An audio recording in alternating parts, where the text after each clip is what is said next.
Anna and Elsa from Frozen 2 at Disney on Ice presents Magic in the Stars at SM Mall of Asia Arena, December 20 to January 4. Tickets on sale at smtickets.com. Huwag mo sabihin radyo! Huwag mo sabihin radyo! Sabihin mo! Sabihin mo!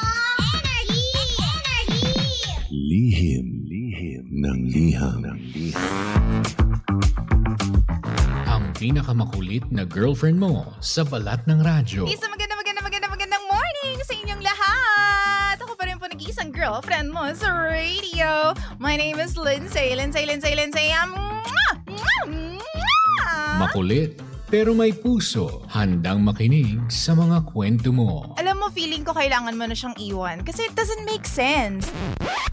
Ang kwento sa lihim ng liham.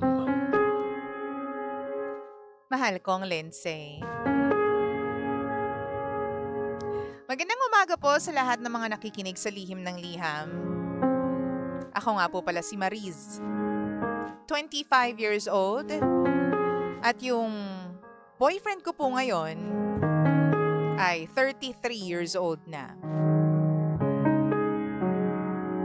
Kwento ko lang, DJ Lindsay. Nagkakilala po kami sa isang dating application. At first, okay naman siya. Hindi ko nga siya pinapansin dati eh. Pero mapilit talaga si Guy.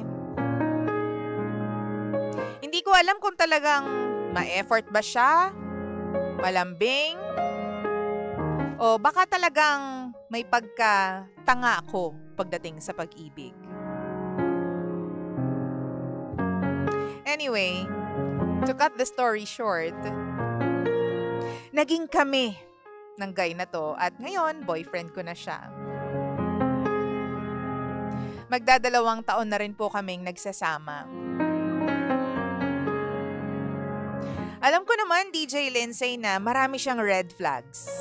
As in, sobrang dami. Pero naniwala kasi ako na mahal niya ako. When I fully know naman na kailangan niya lang ako. Kailangan niya ako kasi ako yung nagpo-provide ng mga pangangailangan niya. Kahit ngayon na wala akong trabaho, gumagawa ako ng paraan para may pambayad kami sa kuryente, sa tubig, at sa mga pagkain namin.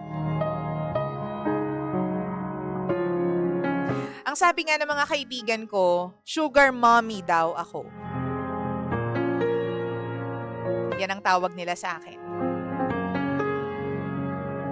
Kaya naman naisip ko, DJ Lindsay, paano kaya kapag wala na akong maibigay?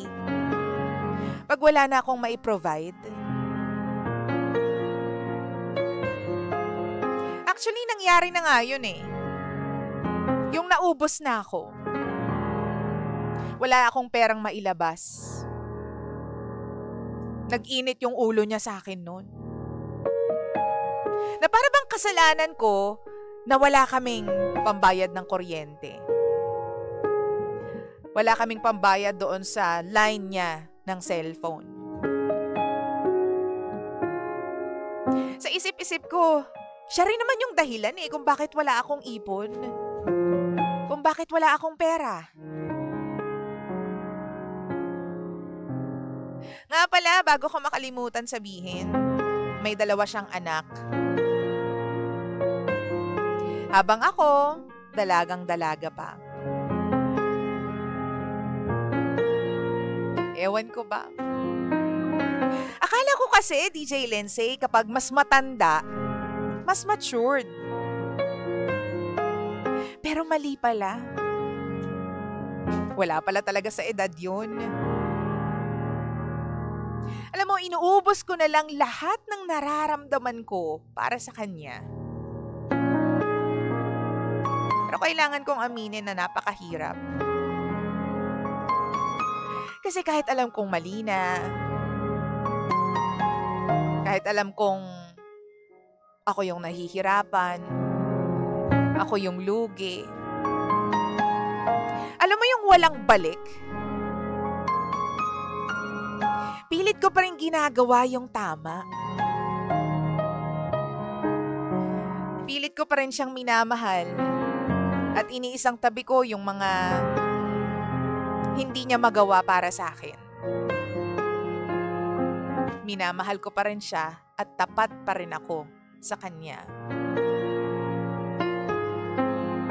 Naisip ko tuloy, kaya pala to iniwan ng dati niyang kinakasama. Kaya pala, hindi sila nagpakasal nung nanay ng mga anak niya. Ganyan pala siya. Pero kasi, hindi ako quitter eh. Hindi ako loser. Alam mo yung pakiramdam na kahit ganyan yung ginagawa niya sa akin. Gusto kong ipakita sa kanya na heto pa rin ako. Magsistay ako. At mamahalin ko pa rin siya. Kahit mahirap, kahit lugi, mamahalin ko siya. Yun nga lang, hindi ko alam kung hanggang kailan. TJ Lindsay, konting advice naman, no? Tama ba na mahalin pa rin siya kahit ganito ang sitwasyon namin? Tunay bang